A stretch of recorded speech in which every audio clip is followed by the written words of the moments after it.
दोस्तों, कहानी की श्रृंखला में आज हम रवीन्द्रनाथ टैगोर जी की एक अद्भुत कहानी मुसलमानी की कहानी को सुनेंगे, जो एक अनाथ लड़की होती है और जिसकी व्यथा को सुनकर जरूर आप सब व्यथित हो जाएंगे।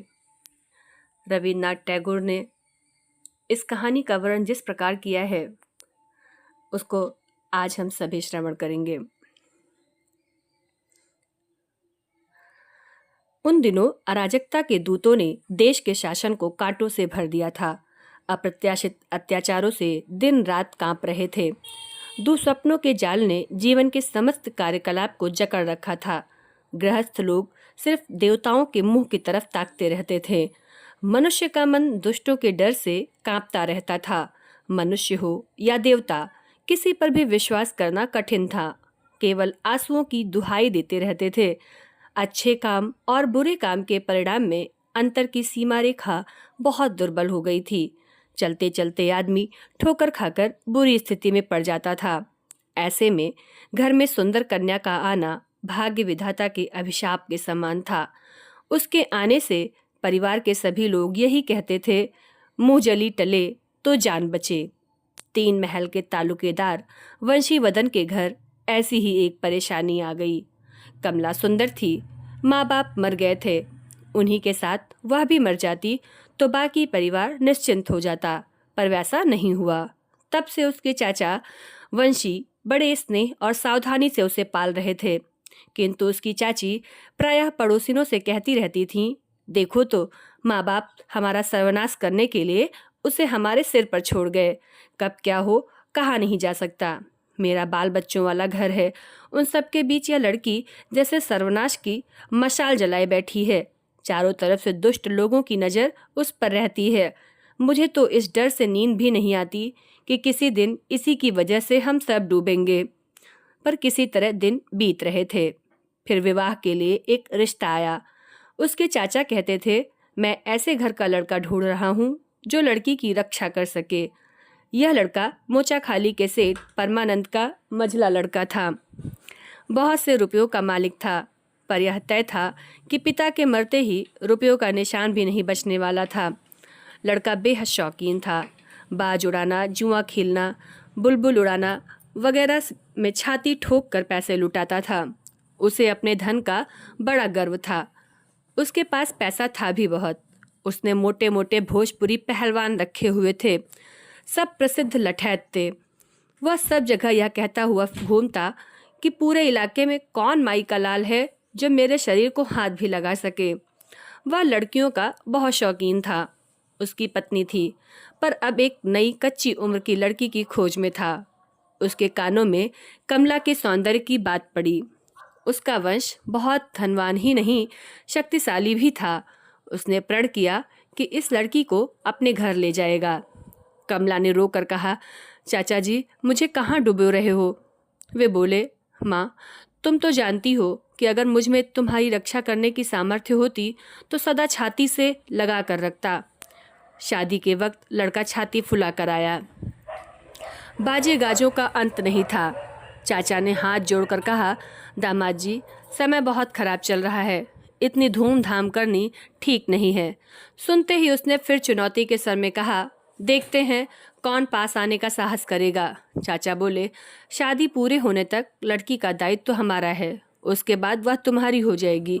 उसे सुरक्षित घर ले जाने का जिम्मा तुम्हारा है। हम वह दायित्व तो नहीं ले सकते, हम कमज़ोर हैं। उसने छाती चौड़ी कर कहा, डरने की कोई बात नहीं है। भोजपुरी पहलवान भी मूछों पर ताव देते हुए लाठियां लिए खड़े रहे। शादी के बाद वर कन्या को लेकर प्रसिद्ध तालतड़ी के मैदान से निकल रहा था। रात के दूसरे पहर में मधु मल्हार नामक डाकुओं का सरदार मशाले लिए दल बल के साथ ललकारता हुआ आ गया। भोजपुरी लठैतों में से एक नहीं रुका, क्योंकि वे जानते थे कि मधु मल्हार जैसे विख्यात डाकू के हाथों में पड़ने पर कोई नहीं बच सकता था। कमला पालकी से उतरकर झाड़ियों में छिपने जा रही थी। तभी बूढ़ा हबीब खां पीछे आकर खड़ा हो गया। लोग उसकी पैगंबर की तरह पूजा करते थे। उसने सीधे खड़े होकर कहा, मैं हबीब खां हूँ, तुम सब यहाँ से जाओ। डकैत बोले, खां साहिब, आपके सामने तो कुछ कह नहीं सकते, पर हमारा काम आपने मिट्टी में क्यों मिला दिया? पर जो भी हो उन्हें जाना ही पड़ा।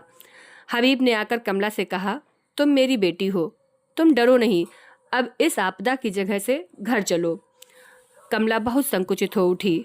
हबीब ने कहा, समझ गया, तुम हिंदू ब्राह्मण की लड़की हो, मुसलमान के घर जाने में झिझक रही हो, पर एक बात याद रखना, सच्चा मुसलमान धर्मनिष्ठ हिंदू ब्राह्मण का भी सम्मान करता है। मेरे घर में तुम हिंदू घर की लड़की की तरह ही रहोगी। मेरा नाम हबीब खां है, मेरा घर पास ही है, तुम चलो, मैं तुम्हें ठीक से रखूंगा। पर कमला संकोच के कारण किसी तरह जाना नहीं चाहती थी। यह देखकर हबीब ने कहा, देखो, मेरे जीते जी इस गांव में कोई तुम्हारा धर्म भ्रष्ट नहीं कर सकता, तुम मेरे साथ चलो, डरो नहीं। हबीब खां कमला को अपने घर ले गया। आश्चर्य की बात यह थी, उस 8 मंजिले मुसलमान के घर की एक मंजिल पर शिव मंदिर था और हिंदू स्त्री के रहने की पूरी व्यवस्था थी। एक वृद्ध ब्राह्मण आया और बोला, माँ, यह घर हिंदू घर जैसा ही समझो, यहाँ तुम्हारी जाति सुरक्षित रहेगी। कमला रोकर कहने लगी, कृपा करके चाचा जी को खबर भिजवा दे, वे आकर ले जाएंगे। हबीब बोला, माँ, गलती कर रही हो, तुम्हारे घर से कोई तुम्हें वापस नहीं ले जाएगा, वे तुम्हें बीच सड़क पर छोड़ देंगे, चाहो तो एक बार परीक्षा ले सकती हो।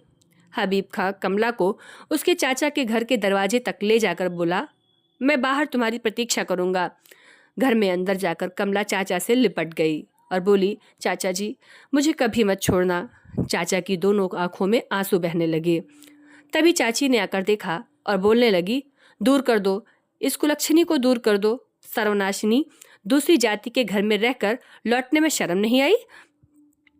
चाचा बोले, बेटी, कोई उपाय नहीं है, समाज में कोई तुम्हें लौटने नहीं देगा, बल्कि हमारी भी जाति जाएगी। कुछ देर कमला सिर झुकाए खड़ी रही, फिर धीमे कदमों से दरवाजे से निकलकर हबीब के साथ लौट गई। उसके चाचा के घर के द्वार उसके लिए सदा को बंद हो गए थे। हबीब खां के घर पर उसके लिए धर्म पालन की सुविधा व्यवस्थित की गई। हबीब खां ने कहा, तुम्हारे घर मेरे घर से कोई नहीं आएगा। इस बूढ़े ब्राह्मण के साथ तुम अपनी पूजा सेवा आचार विचार का पालन कर सकोगी। इस घर का एक पुराना इतिहास था, इसे लोग राजपूतनी का महल कहते थे। बहुत पहले एक नवाब राजपूत कन्या को उठा लाए थे, पर उसकी जाति बचाने के लिए उसे अलग रखा था। वह शिव पूजा करती थी, बीच बीच में तीर्थ यात्रा के लिए भी जाती थी। उन दिनों उच्च वंश के मुसलमान धर्मनिष्ठ हिंदुओं की बहुत इज्जत करते थे। वह राजपूतनी इस महल की दूसरी हिंदू बेगमों को आश्रय देती थी, उनका धर्म भी सुरक्षित रखी थी। सुना जाता है कि यह हबीब खां उसी राजपूतनी का बेटा है। उसने माँ का धर्म तो ग्रहण नहीं किया था, पर मन में माँ की पूजा करता था।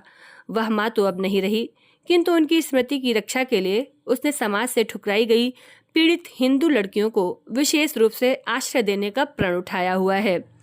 कमला को उससे वह मिला जो अपने घर में भी नहीं मिला था।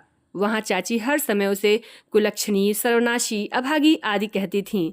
वह कहती थीं कि उसके मरने पर ही वंश का उद्धार होगा। कभी कभी उसके चाचा उसे छिपा चुराकर कुछ कपड़े वगैरह देते भी थे, तो वह उन्हें चाची के डर से छिपाती रहती थी। राजपूतनी के महल में आकर उसे रानी का पद मिला।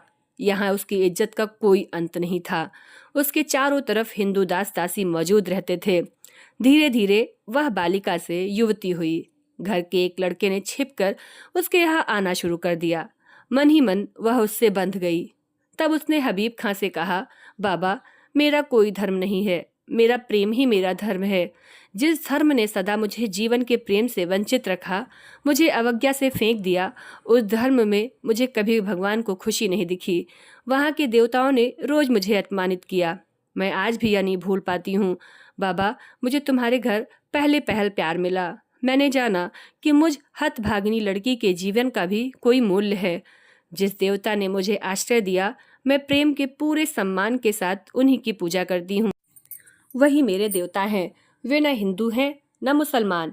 मैंने तुम्हारे मझले बेटे को मन ही मन ग्रहण किया है। मेरा धर्म कर्म उसी के साथ बंध गया है। तुम मुझे मुसलमान बना लो, मुझे इसमें कोई आपत्ति नहीं है। मेरे 2 धर्म हो जाएंगे।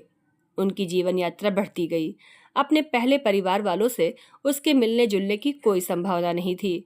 इधर हबीब खां ने यह भुलाने की चेष्टा की कि उस कमला उनके परिवार की कोई नहीं है और उसका नाम मेहरजान रखा। इधर उसके चाचा की दूसरी बेटी के विवाह का समय आया।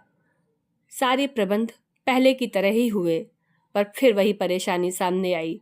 डकैतों ने पहले की तरह बारात पर हमला बोला। एक बार उनका शिकार छिन चुका था, उन्हें उसका दुख था। वह इस बार बदला भी लेना चाहते थे, किंतु फिर एक बार पीछे से हुंकार आई, खबरदार। लो, हबीब खां के चेलों ने आकर फिर सब गड़बड़ कर दिया। कन्या पक्ष के लोग कन्या को पालकी में ही छोड़कर जिसे जिधर जगह मिली दिखी उधर भागना चाहते थे, पर तभी उनके बीच में हबीब खां की अर्धचंद्राकार पताका लगाकर बिरछा लिए एक निर्भीक युवती आकर खड़ी हो गई। वह सरला से बोली, बहन डरो नहीं, मैं तेरे लिए उनका सहारा लेकर आई हूँ जो सबको आश्रय देते हैं, जो किसी की जाति के बारे में नहीं सोचते। चाचा जी, आपको मेरा प्रणाम। डरना नहीं, मैं आपके पैरों का स्पर्श नहीं करूंगी। अब इसे अपने घर ले जाओ, इसे किसी ने भ्रष्ट नहीं किया है। चाची से कहना, बहुत दिन तक उनकी अनिच्छा के बावजूद उनका अन्न वस्त्र लेकर बड़ी हुई हूँ। मैंने कभी सोचा भी नहीं था कि वह ऋण आज इस तरह उतारूंगी। उनके लिए एक रंगीन चादर और एक कम ख्वाब का आसन लाई हूँ, उन्हें दे दीजिएगा।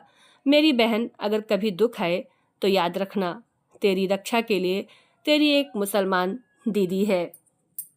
धन्यवाद।